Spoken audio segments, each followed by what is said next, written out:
Subscribe now and press the bell icon. Never miss an update.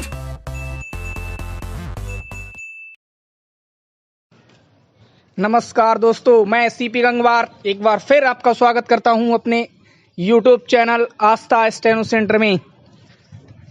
अब मैं लेके आया हूं आपके लिए DSSB का डिक्टेशन। चलिए, पेंसिल या कलम जिससे भी लिखते हो लेके तैयार रहें। डिक्टेशन स्टार्ट होगा 5 सेकंड बाद। Ready, start. महोदय, शासकीय प्रोत्साहन के कारण सोयाबीन खरीफ की एक प्रमुख फसल बन चुकी है।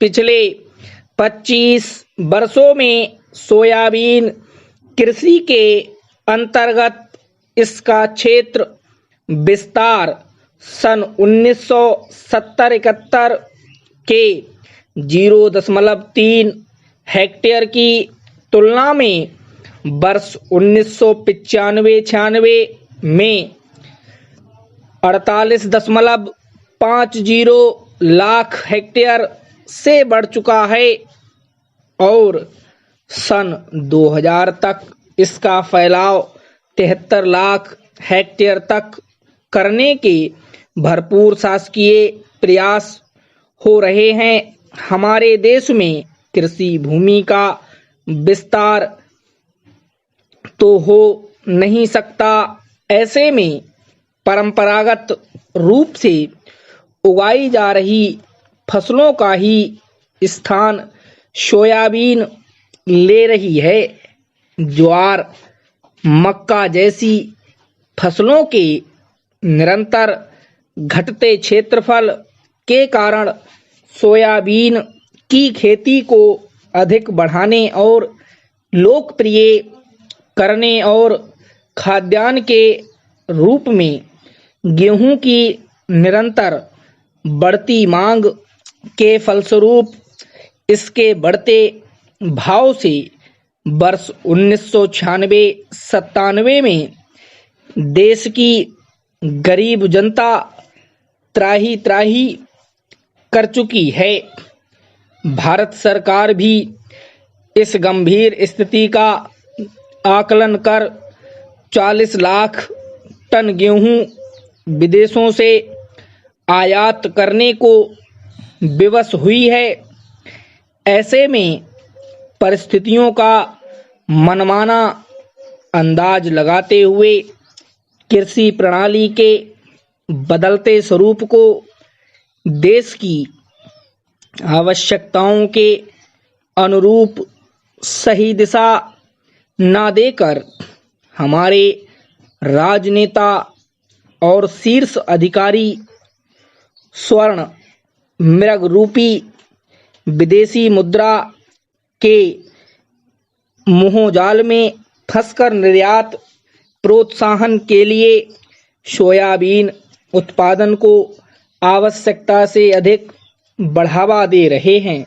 देश में सोयाबीन उत्पादन और क्षेत्र आच्छादन की दृष्टि से लगभग 70% योगदान मध्य प्रदेश का है। मालवा, मध्य भारत, महाकौशल से ज्वार, मक्का जैसी परंपरागत फसलें सिमट गई हैं और अब धान उत्पादन क्षेत्र छत्तीसगढ़ की बारी है, जहां प्रदेश शासन 1 लाख हेक्टेयर क्षेत्र में सोयाबीन के फैलाव की योजना बना रहा है। आदिवासी और ग्रामीण अंचलों में चाहे ग्रामीण जन और कृषि मजदूर भूख से तरसे, लेकिन प्रदेश की कृषि विभाग का एक सूत्रीय कार्यक्रम है सोयाबीन की खेती का अधिक से अधिक विस्तार। कृषि प्रणाली के इस बदलाव के कारण परंपरागत फसलों की तुलना में इससे चाहे चारा भूसा कम मिले, पशुधन भूख से बिलबिलाता रहे, सोयाबीन का मानव खाद्य के रूप में प्रचलन भले ही ना हो, सोया खली का प्रदेश में पशु खाद्य के रूप में न्यूनतम उपयोग हो, लेकिन विदेशी मुद्रा के लाभ में सोयाबीन का फैलाव जरूरी है। ऐसा ही शासन की नीति बन गई प्रतीत होती है। इस नीति निर्धारण में महत्वपूर्ण भूमिका संगठित सोया उद्योग निभा रहा है। मध्य प्रदेश शासन की अक्षमता के फलस्वरूप पंचायती राज के आने के पूर्व ही जहां सार्वजनिक चरोखर भूमियों को अतिक्रमण निगल चुका है, वहीं वर्ष में 1500 करोड़ रुपए की सोया खली विदेशों को निर्यात कर देसी पशुधन को इससे वंचित रखा जा रहा है।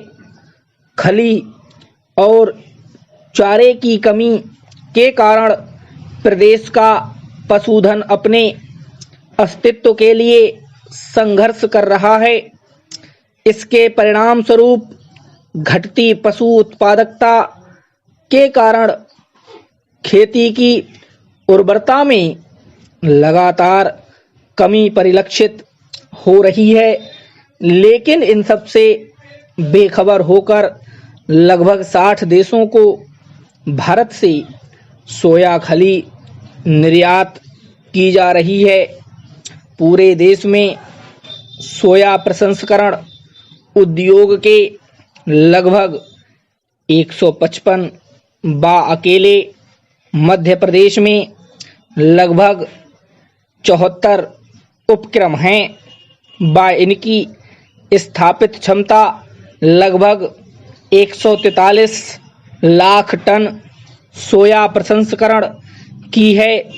वहीं देश में अभी लगभग 44 लाख टन सोयाबीन का उत्पादन हो रहा है।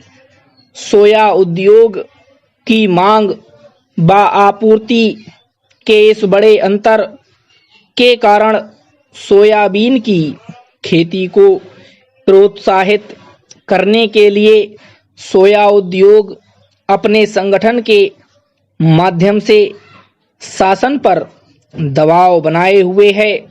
सोयाबीन की खेती में बढ़ती लागत व लगभग स्थिर उत्पादकता के कारण किसानों के प्रति इकाई क्षेत्र लाभ में तो कमी आ रही है।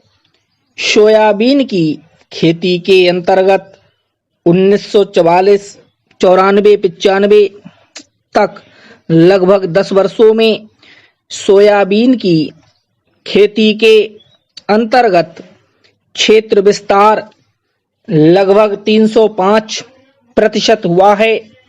वहीं कुल उत्पादन इस अवधि में 359% ही बढ़ पाया है। भारत में आज भी औसत उत्पादकता लगभग 1000 किलो प्रति हेक्टेयर है, जबकि इटली में यह 4546 किलो हेक्टेयर है व अमेरिका, ब्राजील, अर्जेंटीना, मैक्सिको आदि देशों में लगभग 2100 किलो हेक्टेयर से अधिक है। हमारे देश के कृषि वैज्ञानिक सोयाबीन की उन्नत प्रजातियों की औसत उपज लगभग 2500-3000 किलो प्रति हेक्टेयर बताते हैं। यद्यपि बृहद स्तर पर यह लगभग 1000 किलो हेक्टेयर व अनुसंधान प्रक्षेत्रों शासकीय फार्मों पर 1200 किलो हेक्टेयर। इसके बावजूद उन्नत प्रजातियों की उत्पादन क्षमता, औसत उपज का नाम देकर वे किसानों के साथ छल नहीं कर रहे हैं। सोयाबीन की खेती में लगभग 150 प्रकार की कीट व्याधियों का प्रकोप हो रहा है व प्रदेश के किसी न किसी क्षेत्र में ये व्याधियां प्रतिवर्ष महामारी का रूप लेकर किसानों की कमर तोड़ रही हैं। सोयाबीन की लगातार खेती से कृषि भूमि की उर्वरता बढ़ने के बजाय घट रही है। धन्यवाद दोस्तों, मैंने इसकी पीडीएफ फाइल डिस्क्रिप्शन में दे दी है। मैटर लिखने के बाद प्लीज़ आप लोग इसे पढ़ा ज़रूर करो। और हाँ, यदि किसी आउटलाइन में आपको प्रॉब्लम हो रही है पढ़ने में तो उसे आप खुद बनाएं और दोबारा लिखें। फिर भी यदि कोई प्रॉब्लम आती है तो आप मुझे लिख के दे दें, मैं आपकी आउटलाइंस बना के दे दूँगा। चलिए, थैंक यू वेरी मच।